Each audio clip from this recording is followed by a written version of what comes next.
Assalamualaikum warahmatullahi wabarakatuh. Selamat malam. Di sini saya Bavariana. Saya berasal dari Pendidikan Sejarah 2018 Indralaya. Di sini saya akan menyampaikan materi mata kuliah Media dan Sumber Belajar Sejarah di mana materinya berjudul Pengertian media pembelajaran, jenis-jenis media pembelajaran, karakteristik dan kelebihan dan kekurangan media pembelajaran. Materi pertama adalah pengertian media pembelajaran. Media pembelajaran adalah segala alat pengajaran yang digunakan untuk menyampaikan materi pengajaran dalam proses belajar mengajar sehingga memudahkan pencapaian tujuan pembelajaran yang dirumuskan. Jenis-jenis media pembelajaran yaitu media cetak, media transparansi, audio, slide suara, video, multimedia, interaktif, dan e-learning. Baiklah, di sini saya akan menyampaikan materi yang pertama yaitu kelebihan dari media cetak. Kelebihan dari media cetak yang pertama adalah murah. Murah dalam artian dapat dijangkau oleh semua orang. Dapat dari kalangan sekolah dasar, sekolah menengah pertama, sekolah menengah atas hingga perguruan tinggi. Yang kedua adalah dapat diakses oleh kalangan luas. Dalam artian kalangan luas ini adalah menyeluruh hingga semua orang bisa mengaksesnya. Mudah, murah. Tidak memerlukan peralatan yang begitu banyak karena di sini media cetak ini sudah sangat praktis untuk digunakan. Bersifat fleksibel, praktis dan mudah dibawa kemana-mana sehingga tidak repot untuk kita membawanya. Dapat digunakan untuk menyampaikan semua materi pelajaran yang ingin kita sampaikan.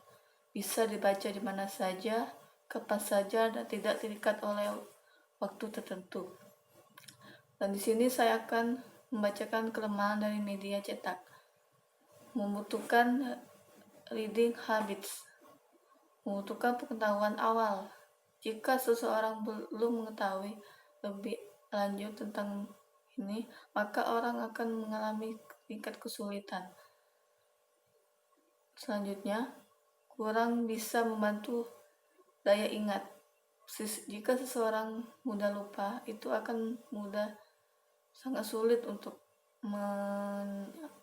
menyampaikannya. Apabila penyajiannya, poin, warna, ilustrasi tidak menarik, akan cepat membosankan. Ini dalam artian ini, jika seseorang yang menggunakannya tidak dapat dengan baik menggunakannya, maka hasilnya pun tidak akan memuaskan. Baiklah, di sini saya akan membacakan materi yang selanjutnya yaitu kelebihan dari media transparansi. Penggunaannya praktis, tidak memerlukan ruang gelap. Karena itu, siswa atau sudah dididik dapat melihatnya sambil mencatat. Mudah dioperasikan sehingga tidak memerlukan operator. Guru dalam menyajikannya dapat tatap muka dengan siswa atau peserta didik. Kelemahan dari media transparansi memerlukan peralatan khusus untuk penampilan yaitu overhead projector atau OHV. Memerlukan penataan yang khusus, memerlukan kecakapan khusus dalam pembuatannya, menuntut cara kerja yang sistematis karena susunan urutannya mudah kacau.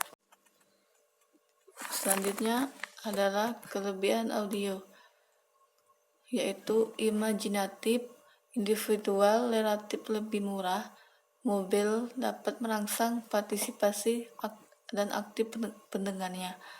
Sangat tepat untuk materi musik dan bahasa. Mengatasi batas waktu dan ruang.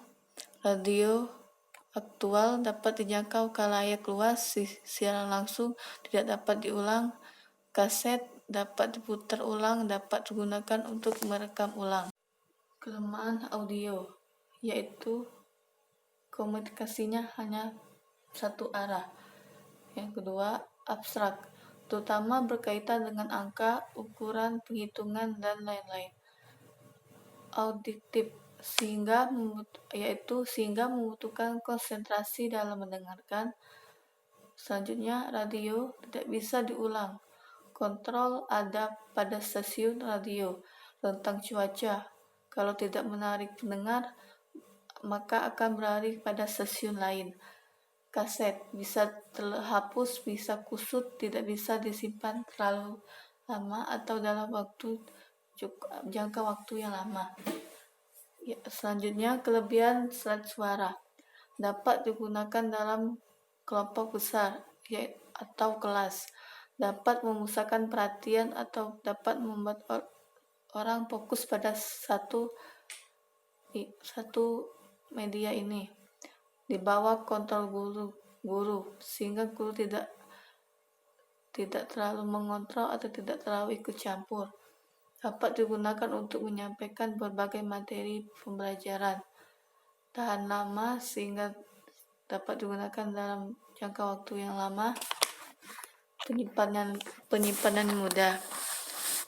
Kelemahan dari media audio ini adalah gambar yang lepas, menjadikannya mudah hilang, hanya menyajikan gambar diam, memerlukan ruangan yang gelap sehingga tidak ada aktivitas lain, biaya pembuatannya mahal, memerlukan peralatan proyektor, slide, dan kaset player. Harga peralatan mahal, suku cadang semakin susah didapatkan. Selanjutnya, kelebihan dari media pembelajaran multimedia: interaktif, individual, fleksibel, motivasi, umpan balik, kontrol ada pada pengguna. Kelemahan dari media pembelajaran multimedia ini adalah hanya akan berfungsi untuk hal-hal sebagaimana yang telah diprogramkan, memerlukan peralatan komputer atau multimedia, perlu persyaratan minimal prosesor, memori kartu grafis, dan monitor. Perlu kemampuan pengoperasian, untuk itu perlu ditambahkan banyak pemanfaatan.